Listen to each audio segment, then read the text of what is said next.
Welcome back. In the previous series, we put together a full stack application using PostgreSQL, Node, Express, and React. That PernStack powered application was centered around letting users post captioned images of their coding setups and then letting other users rate those posts.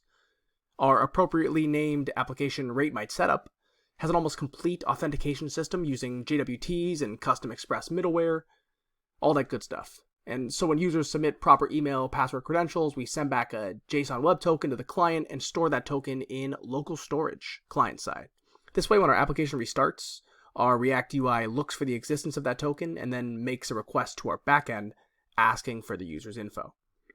Since we took care of all of that last time, why did I refer to it as an almost complete authentication system? Well, even though our current structure is definitely working like we want it to, there are still a few features that we'd expect from a production-grade system. Namely, password reset functionality, being able to confirm email accounts when users sign up, stuff like that. So we'll do our best to implement some of those features in this series, and we'll also leverage a few external services to help us get that job done. I think it would also benefit us to have a little more confidence about the behavior of our backend. While we can simply make our own HTTP requests and test the behavior like that, it's not a sustainable model. A better approach would require us to integrate like a real testing framework into our backend and then automate that whole process. And so we're going to begin this series by covering a little bit about how to implement new features using test-driven development in JavaScript and take advantage of the Jest and Supertest libraries to design our testing framework. Previously, we also did some work in refactoring a UI that was provided to us. And though we did a good job, we centralized API requests into a single class, and we did all this nice stuff that helped us reduce complexity across our application. That was great. But we're actually going to continue down this road as well, modifying our front-end architecture to help us manage a lot of that complexity as our application grows. And to do so, we're going to learn about some mildly advanced features of React, like React Context and using custom hooks. These are two very powerful features of modern React, but they're also more advanced patterns than we've seen up to this point in our exploration of React. So be prepared to read up on some of these concepts as we work through them. In doing so, we'll also be able to do cool things with React, like protect client-side routes from unauthenticated users and provide custom functionality like key press handlers or window size, resize checking, and all kinds of interesting things. And so this is going to be like quite a complicated but empowering series. So buckle up and get ready to dig into this stuff. And we're going to start by cloning the two repos that we worked on last series with a few small tweaks to the front end to support the new backend that we're going to be developing. So to find those two repos, head to first the backend. Let's start backend first, which you can find at RateMySetup Advanced API Starter on my GitHub profile, so github.com/jastor11 RateMySetup Advanced API Starter. So all you gotta do is take that, copy it, and drop it in here. So we will clone it, git clone, and I'm just going to name it RateMySetup Advanced API, because no reason to have starter in there. And then I'm going to cd into that directory. And I'm going to remove git. Great. So again, whenever I remove git, it's just this directory here that I'm getting rid of. Goodbye. And then I'm going to initialize a new one, a fresh git. And then I'm going to install all the dependencies with npm install. And while that is working, let's make a few adjustments so that we're not reusing the same database as we did in our previous series, just so that if you want to go back in and look at that, you always can. So let's start by copying the env template into a .env file. So we'll say copy.env.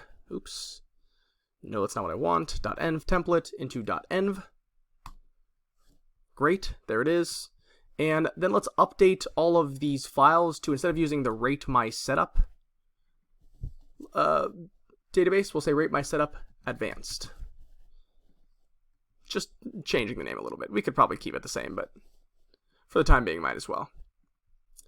Cool, and while we're at it, let's actually modify those SQL scripts as well to use the same database name. And you know what? Let's actually even add a new SQL script. Let's say touch rate my setup seed.sql. And this will just be a seed file that we can use to insert some dummy data into our application. So what we're going to do is we're going to head into these SQL files, and let's change the name. Instead of Rate My Setup, we'll just say Rate My Setup Advanced, Advanced, Advanced, Advanced, and then Rate My Setup Advanced Test. Good. Cool. Cool. This looks good. This looks good. This looks good. And then below these, we're going to actually run that seed file so that we can get our dummy data into our database. Now, we haven't put anything in here yet, so this is going to execute nothing. But just for the time being, at least it's going to be running. We might as well add some dummy data to the seed file anyway. So if you just want to go to gist.github.com/jaster11, you should be able to find the Rate My Setup seed SQL file right here. And if you just copy all of this, it will give us some fake user data that we will use to insert into our database. So I'm just going to take that and I'm going to get rid of all this. These are our old stuff, just some comments, and then we turn them into some simple SQL here. So we save this. All good there. All we're doing is we're inserting 3 users into the database, one called person@person.person. I was very creative in these emails, and then the passwords that were encoded into our database. And then we've also created 2 posts, one for my fancy workstation and one for a very, very sweet setup. And we've created 3 new ratings for all of those, for those 2 posts.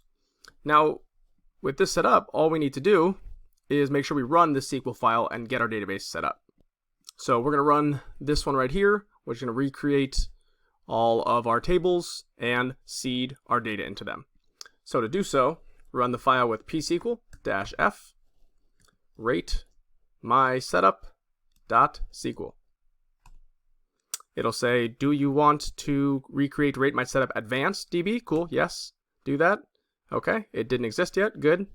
And then the test DB as well. Cool, didn't exist yet. All good. Okay, that seems to be working like we want it to. Now, this seems to be working, so I feel pretty confident with our system at the moment. Let's just run this to make sure it's starting. Let's just say npm start. Ooh, actually, before we do that, let's look in the config. Did we change this? Oh, yeah, let's change it here, too. Rate My Setup Advanced Test.